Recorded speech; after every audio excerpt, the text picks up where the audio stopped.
Hi guys, it's Nadine from Voices for Autism. I just wanted to touch base with you today just to kind of talk about the transition from school to college or internships. The list is endless. As many of you know, Tegan is now 17 and very keen to leave school. He wants to attend college, just like any normal 17-year-old. But in my eyes, he's not ready. The traditional colleges in our borough and beyond expect you to be very, very independent.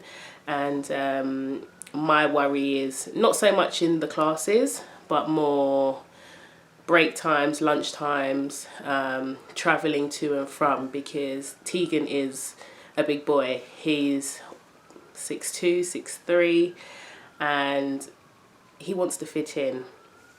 And I'm quite concerned that he may fall into the wrong path.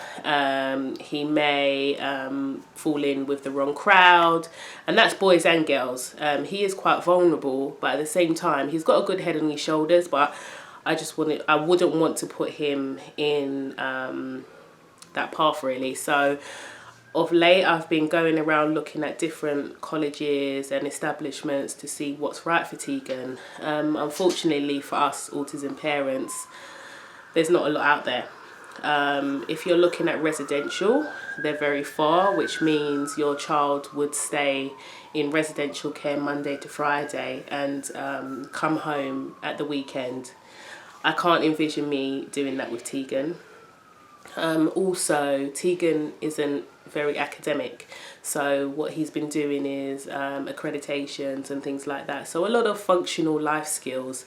So it's really difficult for me to know where Tegan will end up, because on one hand he's really sociable, he's willing to try, and he loves doing anything really. So there's not one category that he falls into. There isn't, and that's my struggle right now. So as I say, I've been to many, had a look, but what are you looking for? I don't know. What I do know is that it needs to be secure, but not like a prison. It needs to be vibrant with lots of different personalities, because Tegan is very sociable, but he does struggle to maintain friendships. And the colleges just need to understand that everybody is unique, everybody is different. When you meet one person with autism, you actually meet one person with autism. So the places that I've been to so far they're okay, but they're quite upsetting as well. I had a little cry recently because I felt that I was actually begging an establishment, not in so many words, but I felt like I was really having to fight for a place for Tegan at that particular site. And it was very much, oh well, it depends on your borough, it depends on funding, it depends on their capabilities, and it shouldn't be like that. If my younger son, who's 11 with no additional needs, can get into a school or a college by just getting the grades, why is it so hard for our special needs kids to be given the same opportunities? We understand they might be less able, but if given the right support and the resources are in place, why can't they have them? You know, so it's quite upsetting actually to know that your child has gone so far with their education. Primary schools are always, well, a lot of the time they're really amazing because they're small. Your child would get the support that they need. Secondary school is where it all falls down for me personally, which is why we looked at a special setting for Tegan. But my thing is, how do you know what's right? But I would say to parents, do your homework, do your research, go to visit as many as possible, and look for that child that is kind of similar to your child, in that, you know, when I go in, I'm looking for young people that are verbal, they're able to communicate, they're at ease, and that is very much Tegan. So I'm kind of looking for those characteristics and seeing what he can get out of it long term. I'm not looking at things that's gonna, you know, where he's gonna be in 2 years. I'm looking long term, because at this moment in time I can't see that, and that's purely because Tegan hasn't got something that he's really interested in. He just likes giving things a shot. So I would say give yourself a few years, because a lot of the colleges also, they want you to apply a year ahead. So we're applying now, where Tegan would get in September 2019, hopefully, if the borough says yes. And it all depends on funding, it depends on location. So the fight I'm up against now is the fact that the borough might say, well, we don't think he should go here, we think he should go here. But hold on a second, I'm his mum. I'm his mum, so therefore I know my child best. And it's really hard sometimes, because you feel like your hands are tied, because ultimately you cannot really make that decision. But if you're a pushy parent like me, and you know your rights, and you know what's out there, and you've visited everything, and you feel like you've got a really good argument, go for it. Go for it. Do not accept no.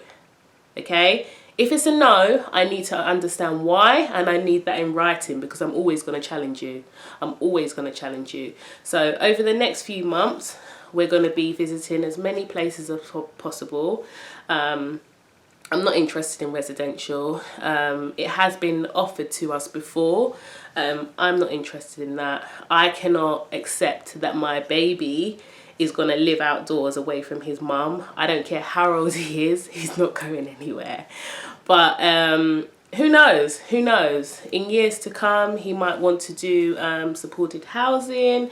There's so many options out there, but at this moment in time, I'm really trying to make the best decisions for Tegan, with Tegan in mind. And it's really important that I listen to him, but at the same time, we have to be realistic, you know. I'm really fortunate in that Tegan can communicate and verbalize what he wants to do. So it's really important for us to kind of listen, really, and try to get the best outcome as possible.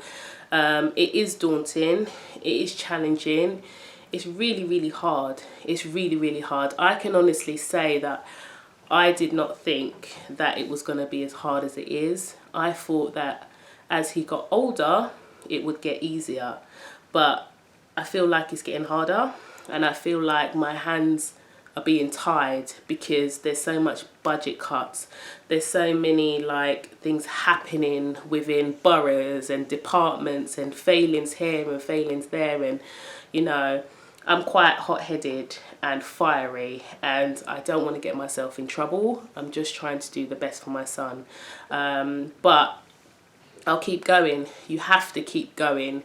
Be a warrior. Be the one that's calling every day. Write that email, you know. And really, that's what Voices for Autism are here also for. It's all about speaking to each other, you know, finding out, because the government's not going to tell you what's available. Your social worker's not going to tell you what's available, because at the end of the day, it's all about money. Yeah? So bear that in mind. But thanks for listening, guys. I'll keep you updated. As I say, it's a huge challenge. It's really tiring. It's really draining as a parent. But, you know, keep pushing through. And hopefully, I know in my heart that we're going to get the best for Tegan, because that's what we want. Thanks for listening.